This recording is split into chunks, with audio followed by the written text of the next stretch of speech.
Bonjour chers éducateurs, éducatrices. Donc aujourd'hui, on va continuer avec de ce qu'on parlait sur le trouble du spectre de l'autisme. Et aujourd'hui, je parle sur le trouble de communication. Donc c'est un domaine où est-ce qu'il y aurait des difficultés avec ces enfants qui ont un trouble du spectre de l'autisme. Donc je vais vous donner quelques exemples. L'enfant peut être verbal. Il peut parler ou il peut être non-verbal, juste dire des mots ou deux mots de suite pour demander des besoins essentiels qu'il a besoin ou des demandes de base, excusez. Il faut juste comprendre que dans le cerveau des enfants qui ont un trouble du spectre de l'autisme, c'est les sens qui vont prendre le dessus de tout. Donc, dans d'autres mots, la vision, donc tout ce qui est visuel, les images, c'est très fort pour eux autres. Donc, ils vont comprendre plutôt en images, donc visuellement, les choses ou les consignes de façon visuelle. Donc, on utilise beaucoup les pictogrammes pour ces enfants-là. C'est comme des images qui se font dans leur cerveau. Beaucoup de fois, ça va être la compréhension qui est en jeu. Donc, ils ne vont pas comprendre ce qu'on veut de eux et il faut vraiment montrer visuellement ce qu'on s'attend de eux ou de façon d'imitation, dans le fond, pour qu'ils sachent qu'est-ce qu'on veut de eux. Par exemple, je me rappelle quand j'enseignais, je disais à Léo, « Donne-moi le verre sur la table ». Ben lui, ça lui disait absolument rien. Il savait c'était quoi un verre. Ou mets-le sur la table, ben ça voulait rien dire pour lui. Donc, il fallait que je lui montre visuellement que je voulais qu'il mette le verre sur la table. Donc, ça, c'est des choses qu'il va falloir comme adapter notre façon de parler ou de communiquer avec ses enfants. L'importance du pictogramme avec ses enfants, c'est comme on m'a toujours expliqué de façon imagée, c'est comme si on irait visiter dans un autre pays où on ne connaît pas la langue et puis c'est vraiment les images qui vont venir nous donner l'information. Donc si on est en train de conduire, puis on cherche un hôtel, puis on voit le signe de l'hôtel, bien on sait que par là-bas c'est l'hôtel. Ou on cherche un hôpital, bien on sait que le signe de l'hôpital, le H, on va le voir dans la route, puis on va savoir que l'hôpital est de ce côté-là. Donc, c'est de la même façon que ça fonctionne dans leur cerveau. C'est vraiment les images qui vont venir identifier les choses pour eux. Plusieurs fois, les enfants qui ont un trouble du spectre de l'autisme, surtout avec un trouble du langage, avec la compréhension et tout, ils ont beaucoup de difficultés quand on sort de la routine. Donc, c'est normal que à l'école du dimanche, ils vont être plus un peu anxieux parce qu'ils ne savent pas qu'est-ce qui va arriver.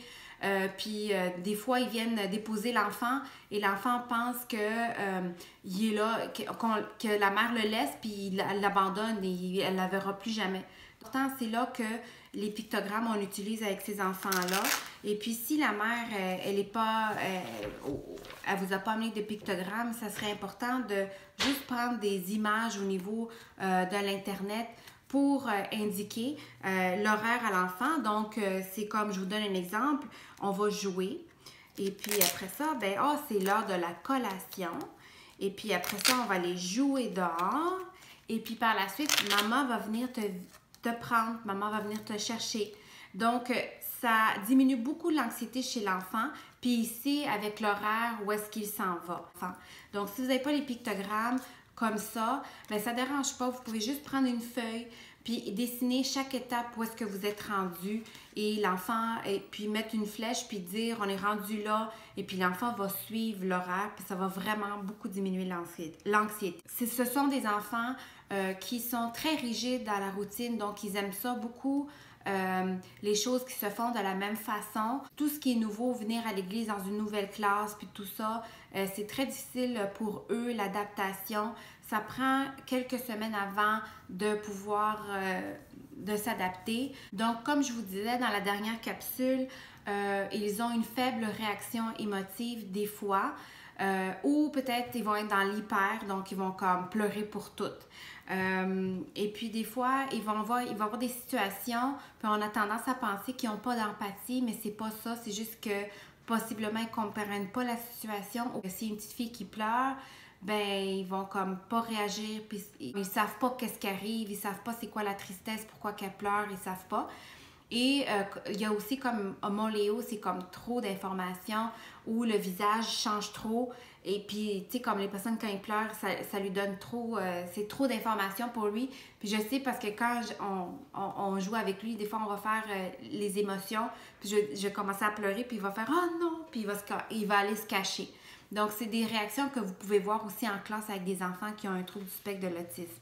L'autre chose aussi, c'est qu'ils vont réagir de façon très sensible à tous les bruits inattendus ou de quelque part où est-ce qu'on ne sait pas d'où qui vient ce bruit-là.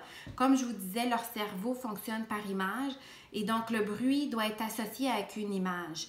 Donc, si la tondeuse, elle part dehors l'été, puis ça part fort, et pour nous, on sait automatiquement ce bruit-là, c'est la tondeuse. Mais pour eux, il faut qu'ils voient, puis il faut que ce bruit soit lié à une image. Ce que je fais, j'amène l'enfant, regarde, c'est la tondeuse qui dort, on coupe le gazon, je vais l'amener pour qu'il associe l'image avec le bruit.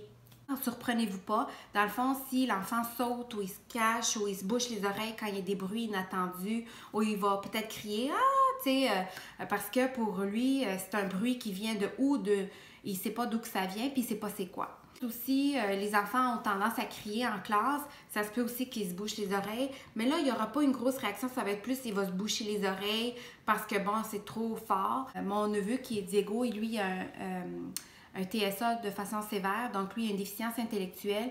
Il est habitué avec les enfants. Ça fait du bruit. Il va juste faire. Puis il va les regarder, c'est tout. Les bruits inattendus, c'est ça, ils vont être portés à se boucher les oreilles. Vous allez pouvoir voir aussi chez les enfants qui ont un trouble du langage, c'est l'écholalie. L'écholalie, c'est ils répètent des affaires. Moi, mon fils Léo, vous allez l'entendre faire des scènes d'un film, répéter des scènes d'un film qu'il a vu ou d'une vidéo qu'il a vue sur YouTube. « Hey, what you doing here? » Puis là, il va dire « Hey, what you doing here? » Hey, tu sais, il va comme le dire souvent. Tant qu'il ne dérange pas la classe, moi, je dirais de ne pas arrêter ça parce que tout ce qu'il dit, c'est un traitement de l'information qui se fait au niveau du cerveau. Donc, si ça commence à déranger, c'est là que c'est important d'avoir un coin où est-ce qu'ils peuvent se retirer puis faire d'autres choses sensorielles. Parce qu'ils aiment beaucoup ça. Le sens prend le dessus de tout.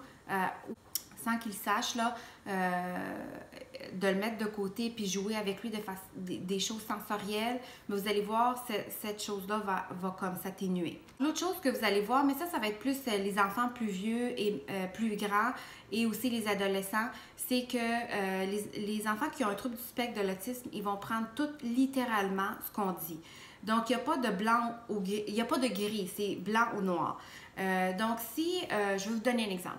Si vous dites à la classe, on a fini une activité, vous ramassez, on ramasse. Mais pour eux, ramasser, ça ne veut rien dire. Donc, il faut vraiment leur donner une consigne précise, puis une à la fois. Donc, vous allez l'attitrer une tâche à faire, puis vous allez lui dire, bon, toi, tu vas ramasser tous les crayons qui sont par terre. Alors là, il va aller faire la tâche que vous lui avez demandée. Mais tout ce qui est général, ils ne comprennent pas. Le sarcasme, ils ne comprennent pas. Les jokes, ils ne vont pas les comprendre parce que pour eux, il n'y a pas aucun sens. Pour les plus jeunes enfants, je vais vous laisser des pictogrammes de base qui vont être disponibles à vous pour utiliser en classe.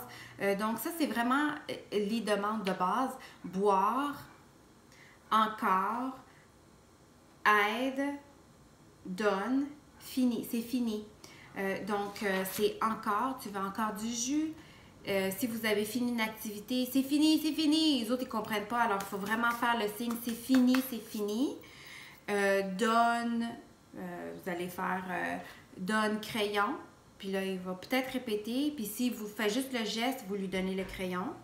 Et puis boire. Donc ça va être disponible pour vous pour que vous puissiez l'utiliser en classe, le découper, l'utiliser en classe avec des enfants que vous voyez que vous avez besoin de ça.